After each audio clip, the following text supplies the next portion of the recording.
제가 챗 GPT에게 물어봤습니다.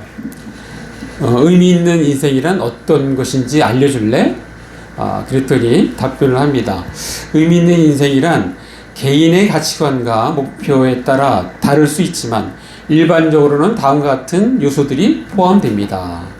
첫째, 목표와 비전. 자신의 꿈이나 목표를 가지고 그것을 향해 노력하는 것이 중요합니다. 두 번째, 관계. 가족, 친구, 사랑하는 사람들과의 깊은 관계는 인생에 큰 의미를 부여할 수 있습니다. 세 번째, 기여. 다른 사람이나 사회에 긍정적인 영향을 미치려는 노력도 의미를 찾는 데 도움이 됩니다. 네 번째, 자아실현. 자신의 잠재력을 최대한 발휘하고 개인적으로 성장하며 발전하는 과정입니다. 다섯 번째, 지속적인 학습. 새로운 것을 배우고 경험하며 삶을 풍요롭게 만드는 것도 의미를 더할 수 있습니다. 결국 의미 있는 인생은 자신에게 무엇이 중요한지 알고 그것을 추구하며 살아가는 과정에서 찾아질 수 있습니다. 이렇게 답변을 했습니다.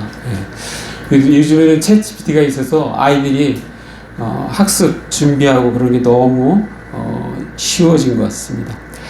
자, 김학철 교수, 연세대 학부 김학철 교수면서 목사는 의미 있는, 삶이 의미 있다라는 것을 이렇게 표현했습니다. 삶이 의미 있다란 말은 삶을 지속할 만한 가치를 구현하고 있는 상태일 때, 혹은 지속해야 할 가치를 구현하고 있는 상태 및 그를 통해 경험한 감정 상태를 삶의 의미 있다라고 말할 수 있습니다라고 그렇게 소개했습니다. 제가 계속해서 챗 GPT에게 또 물었습니다. 그러면 가치 있는 직업은 어떤 직업이라고 말할 수 있을까? 그렇게 이 GPT는 질문을 잘해야 됩니다. 질문을. 자, 그랬더니 가치 있는 직업은 개인의 가치관과 목표에 따라 달라질 수 있지만 일반적으로 다음과 같은 특성을 가진 직업들이 가치 있다고 여겨집니다. 그래서 네 가지를 쭉 나열했는데, 자, 하나만 말씀드리면 사회적 기업. 그래서 다른 사람들에게 긍정적인 영향을 미치고 사회에 기여하는 직업. 예를 들어 의료 분야, 교육 분야, 사회복지 분야 등이 해당됩니다. 라고 이렇게 안내를 했습니다. 요즘에 가치 있는 직업, 요즘에 프랑스 파리 올림픽에서 태국의 태권도 사범, 그러니까 태권도 유일하게 금메달을 따게 했거든요, 태국이. 그래서 그날 임시 공휴일이 됐어요. 임시 공휴일. 너무너무 백성들이, 국민들이 좋아해서 이 사람은 국민적인 영웅이 됐습니다. 그리고 이렇게 감사하다고 인사하는데 우리나라식으로 이렇게 절을 했잖아요. 그래서 화제가 되는데 최영석 감독, 이 사람도 얼마나 보람이 있겠습니까? 그뿐만 아니라 우리나라가 이 축구도 베트남에서 박항서 감독이 있을 때 어마어마한 아주 사랑을 받았죠. 또 인도네시아 신태용 감독, 또 지금은 그만뒀지만 말레이시아 김팡 감독, 이런 분들은 한 국가에 큰 기여를 하기 때문에 정말 보람 있는 그러한 삶을 살고 있습니다. 자, 오늘날 같이 이 치열한 세상 속에서 어떻게 의미 있고 가치 있는 삶을 살 수 있을까요? 어떻게 하면 위기 상황도 척척 헤쳐나갈 수 있는 인생, 회복 탄력성 좋은 사람이 될 수 있을까요? 혹은 그 비결은 무엇일까요? 자, 긍정심리학 연구자, 심리학자 에밀리 에스파하니 스미스는 그 비결을 알아내기 위해서 과거부터 현재까지 흔들림 없이 살아가는 사람들을 연구하기 시작했습니다.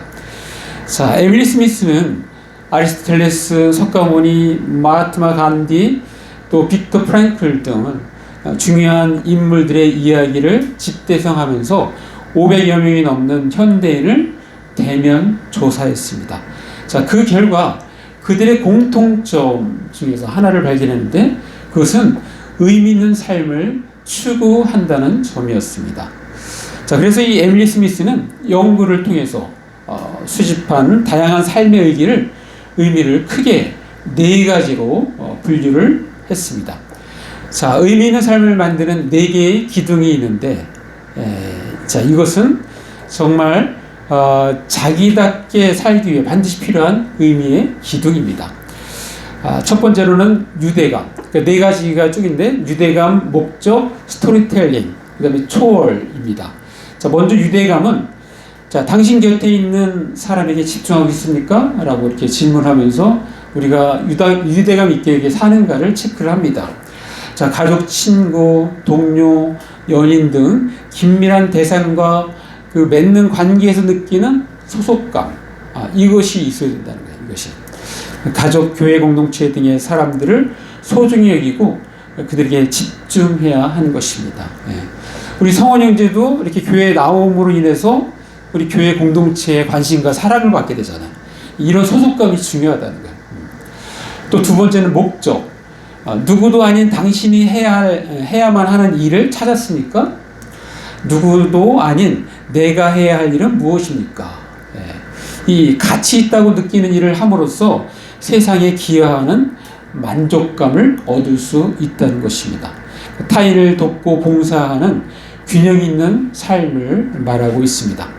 자, 세 번째는 스토리텔링. 자, 솔직하게 스스로에게 물어보세요.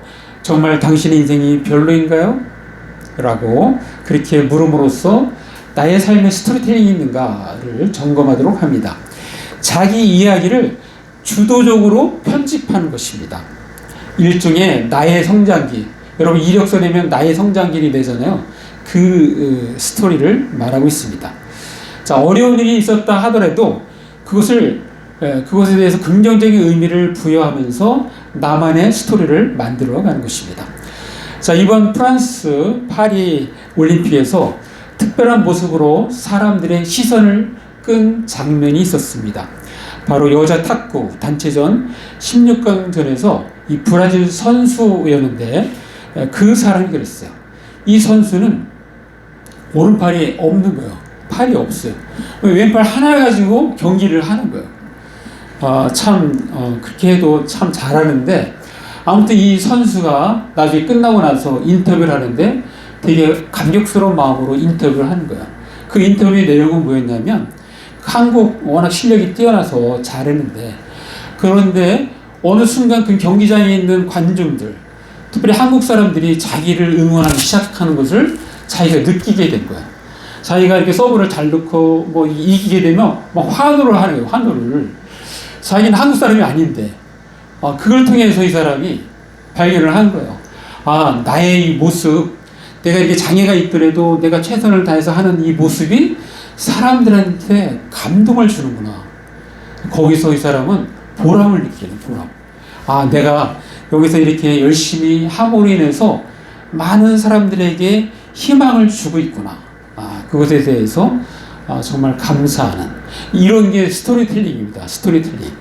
이 사람은 더욱더 삶의 자극을 받고 자기는 또 다른 목표를 이렇게 앞으로 제시하면서 살아갈 수 있는 것입니다. 자, 이런 스토리텔링이 우리 모두에게 다 있어요. 그러니까 어려운 일이 있어도 그것을 낙심하지 말고 그것을 긍정적인 의미로 이렇게 잘 스토리를 만들어가면 되는 것입니다. 자, 마지막 네 번째는 초월인데, 스스로를 뛰어넘는 기쁨을 느껴본 적이 언제입니까? 자기 한계를 뛰어넘는 기쁨을 경험하는 일인데, 이것은 예수님을 믿을 때 겪는 이 거듭남 같은 것, 이러한 특별한 체험을 말합니다. 그러니까 모든 그리스도인들은 이 초월을 다 경험을 한 것입니다. 자, 바로 이와 같이 네 가지 기둥을 가만히 보니까 우리같이 예수 믿고 구원받은 사람들 모두에게 다 해당되는 것을 발견하고 저는 참 기뻤습니다. 자, 의미 있고 가치 있는 무엇인가를 만났을 때 사람이 어떻게 변할 수 있는지를 가장 잘 보여준 사람, 대표적인 사람을 예를 들자면 저는 신약의 사도 바울이 아주 좋은 예라고 그렇게 생각합니다. 자, 사도 바울은 의미 있는 삶에 자신을 집중하는 그러한 지혜로운 사람이었습니다. 자, 우리 말씀 보겠습니다. 빌립보서 자, 3장 7절 말씀. 자, 한번 같이 읽어볼까요? 시작. 그러나 무엇이든지 내게 유익하던 것을 내가 그리스도를 위하여 다 해로 여길 뿐더러. 예. 지금 예수님을 만나고 나서 고백하는 거예요. 내가 과거에 나에게 유익했던 모든 것들이 이제는 그리스도를 위해서 해로 여긴다는 거예요. 해로 여긴다는 것은 우리나라 말로도 손실로 여긴다는 거예요. 손실.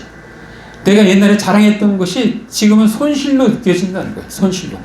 자, 그러면서 8절도 한번 같이 읽어보겠습니다. 시작. 또한 모든 것을 해로 여김은 내 주 그리스도 예수를 아는 지식이 가장 고상하기 때문이라. 내가 그를 위하여 모든 것을 잃어버리고 배설물로 여김은 그리스도를 얻고 그랬어요. 예.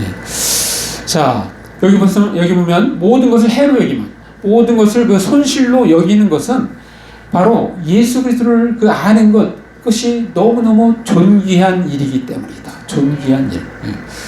그래서 그를 위해서, 예수를 아는 그 일을 위해서 모든 것을 잃어버리고 배설물로 여겼다. 쓰레기로 여겼다는 쓰레기. 다 버린다는 거예요. 그리고 오직 예수님에게만 집중하겠다고 그렇게 고백하고 있습니다. 자, 사도 바울뿐만 아니라 예수님의 그 12 제자들은 자신의 일을 버리고 복음 전하는 일에 전 생애를 올인했습니다. 그 결과 위대한 기독교 시대를 열었습니다. 그리고 인류를 살리는 복음을 온 세계에 전파하였습니다. 자, 오늘 본문은 예수님께서 공생애를 시작하신 지 얼마 안 되어 제자들을 뽑기 시작하는 모습을 보여주고 있습니다. 그들의 면면을 보면 아주 평범한 일반 보통 사람들입니다. 자, 먼저는 예수님께서 잘 아시는 지역, 바로 갈릴리 해변에서 제자를 초청하기 시작합니다. 우리가 아까 읽었던 마가복음 1장 16절. 자, 여기서 보면은 갈릴리 해변, 예수님이 늘 다니던 곳이죠. 해변을 지나가시다가 바다에 금을 던지는 어부 시몬 베드로와 그의 동생 안드레를 보시면서 예수께서 말씀하십니다. 자, 마가복음 1장 17절 같이 읽습니다. 시작. 예수께서 이르시되 나를 따라오라. 내가 너희로 사람을 낚는 어부가 되게 하리라 하시니. 자, 콜링을 하는 거예요. 나를 따라오라. 내가 너희로 사람을 낚는 어부가 되게 하리라. 자, 그랬더니 어떻게 합니까? 18절 시작. 곧 그물을 버려두고 따르니라. 예. 자, 즉각적으로 따르는 그러한 모습을 볼 수 있습니다. 오늘 본문에서 우리는 두 가지 특징을 볼 수 있는데, 첫째는 주님은 인간의 그 평범한 일상을 주목하시고 있다는 것입니다. 예. 당시 변두리 마을 갈릴리에서 어부 일을 하는 그야말로 평범하기 그지없는 사람들을 주목하셨습니다. 자, 우리가 일반적으로 생각할 때 적어도 예수님의 제자가 되려면, 하나님의 아들의 제자가 되려면 똑똑하고 머리도 좋고 좀 미래가 청명한 사람을 주목하시고 그들을 초청해야 할 텐데 주님은 그렇지 않았던 것입니다. 이것은 오늘날 우리 모두에게 나도 주님으로부터 쓰임받을 수 있다는 희망을 주고 있는 것입니다. 특징 두 번째는 아무리 좋은 일이라도 즉각적으로 따르지 않는다면 소용이 없을 텐데 이 시몬 베드로, 안드레, 야고보, 요한은 즉각적으로 그 부르심에 따랐다는 것입니다. 사실 이것은 쉬운 일이 아닙니다. 자신의 인생을 송두리째 바꾸는 일이기 때문입니다.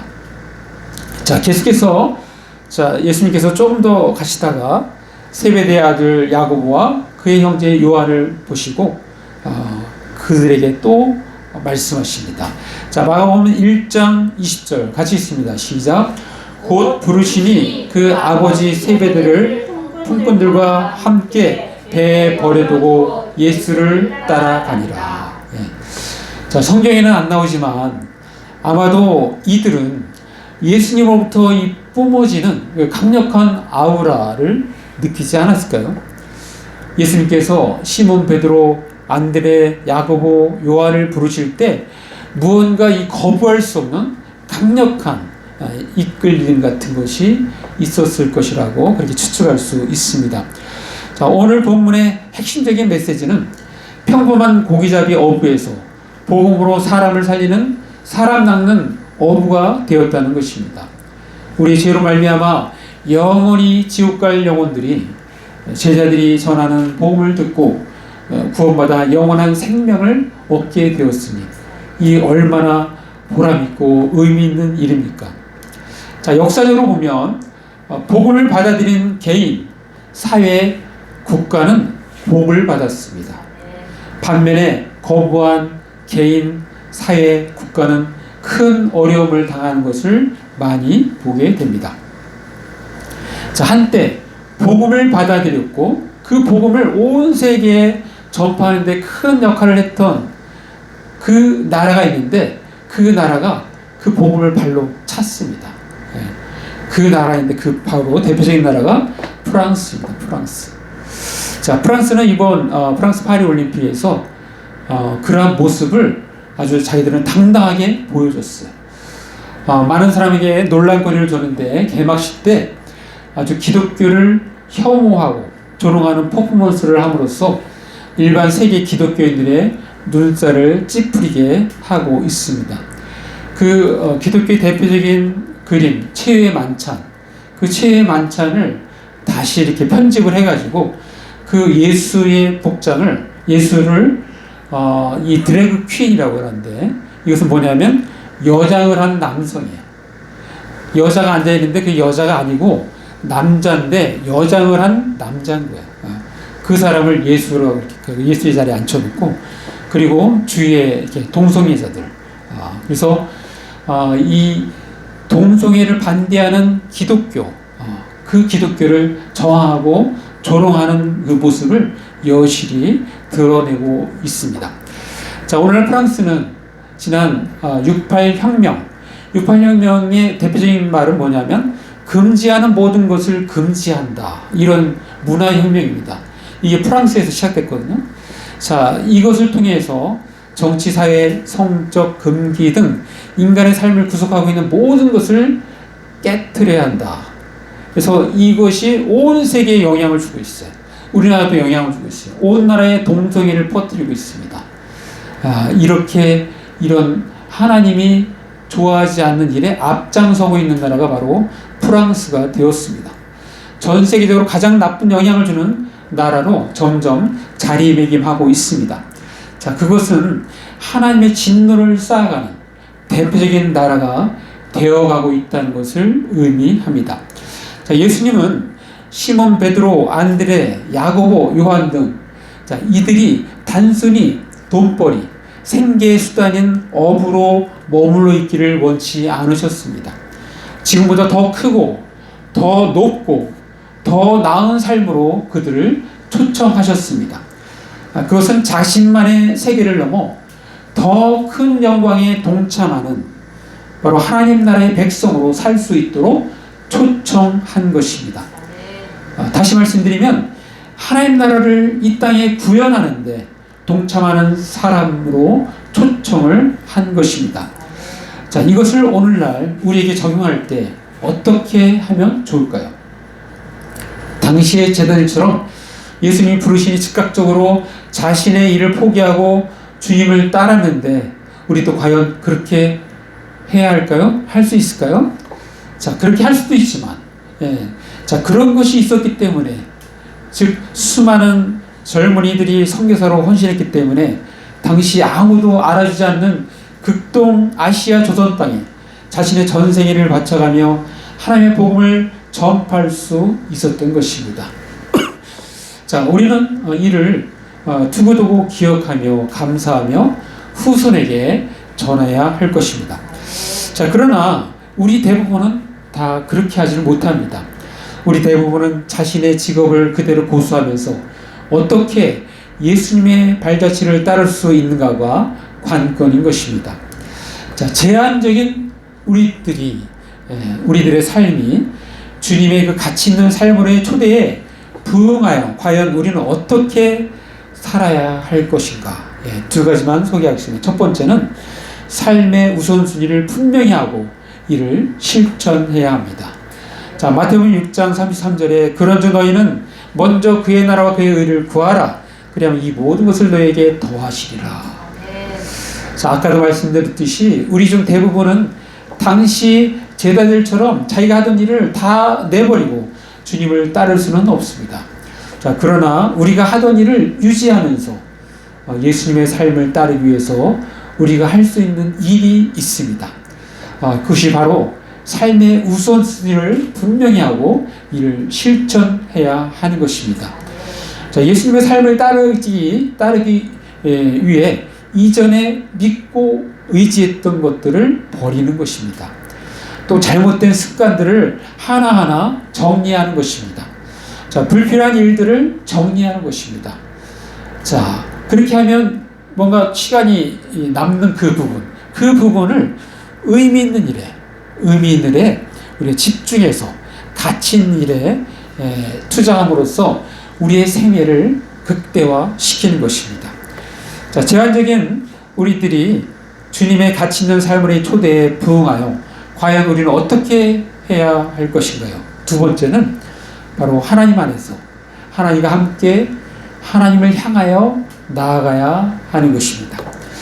자, 우리는 이러한 가치 있는 삶을 나 혼자 노력하며 사는 것이 아닙니다.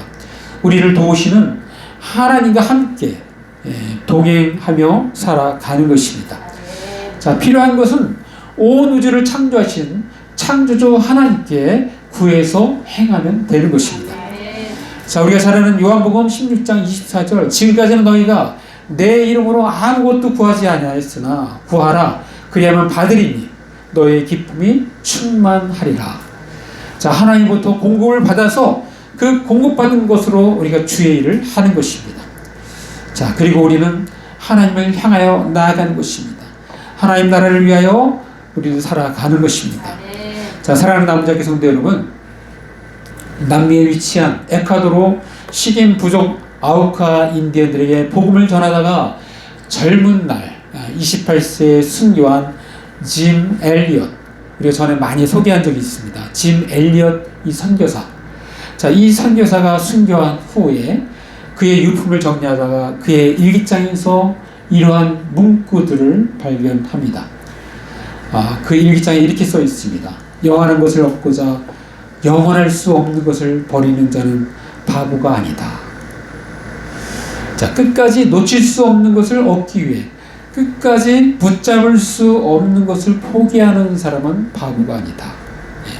자, 그는 계속해서 영원을 위해서 삶을 드렸던 것입니다. 그리고 영원하지 않은 것, 또 붙잡을 수 없는 것들에 대해서는 자기는 내려놨다는 것입니다. 또 이렇게 적혀 있습니다. 3. 나는 삶을 사랑한다. 삶이 길거나 내게 큰 일을 해줬기 때문이 아니라 단순히 하나님께로부터 왔기 때문이다.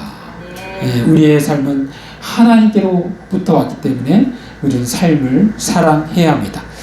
자, 우리를 쓸모없는 무가치한 삶에서 가치 있고 의미 있는 삶으로 초대하신 예수님이 자신의 삶에 대하여 이렇게 말씀하셨습니다. 자, 우리 한번 마지막으로 한번 말씀 같이 보겠습니다. 자, 마태복음 20장 28절 말씀. 자, 우리 같이 읽습니다. 시작. 인자가 온 것은 섬김을 받으려 함이 아니라 도리어 섬기려 하고 자기의 목숨을 많은 사람의 대속물로 주려 함이니라. 자, 예수님께서 직접 하신 말씀이에요. 하나님의 아들이신 예수께서 자신의 목숨을 인류 구원을 위하여 던지셨기 때문에 온 인류에 주를 믿는 모든 이들에게 영원한 생명을 주셨습니다. 할렐루야. 자, 우리도 예수님처럼 이웃을 섬기는 삶을 살아야 하는 것입니다. 이웃을 섬기는 삶이 바로 가치 있는 삶입니다. 이웃을 섬기는 삶이 바로 의미 있는 삶입니다. 자, 마무리합니다. 우리는 태어나서부터 혹은 어느 날 하나님의 은혜로 예수를 믿게 되면서 새로운 피조물이 되었습니다. 인생의 참 의미와 목적을 알게 된 것입니다. 사실 알고 보면 우리 모두는 예수님으로부터 가치 있는 삶으로 초대받은 것입니다. 이제 우리는 우리의 남은 인생을 특별히 시간과 물질을 의미 있고 가치 있는 일에 집중해야 하는 것입니다. 이에 우리는 삶의 우선순위를 분명히 하고 이를 실천해야 합니다. 뿐만 아니라 우리는 하나님 안에서 하나님과 함께 하나님을 향하여 나아가야 하는 것입니다. 그래야 우리가 주님을 다시 만날 때 살아가는 충성된 종 아무개야 참으로 수고했다 라는 말을 들어야 할 것입니다. 우리 모두 하나님 안에서 하나님과 함께 하나님을 향하여 삶의 우선순위를 분명히 하고 이를 실천하여 주님으로부터 잘했다 칭찬받는 저와 여러분 되시기를 간절히 바랍니다. 네, 기도하겠습니다. 제가 말씀 생각하시면서 1, 2분 잠깐 기도로 나아가겠습니다.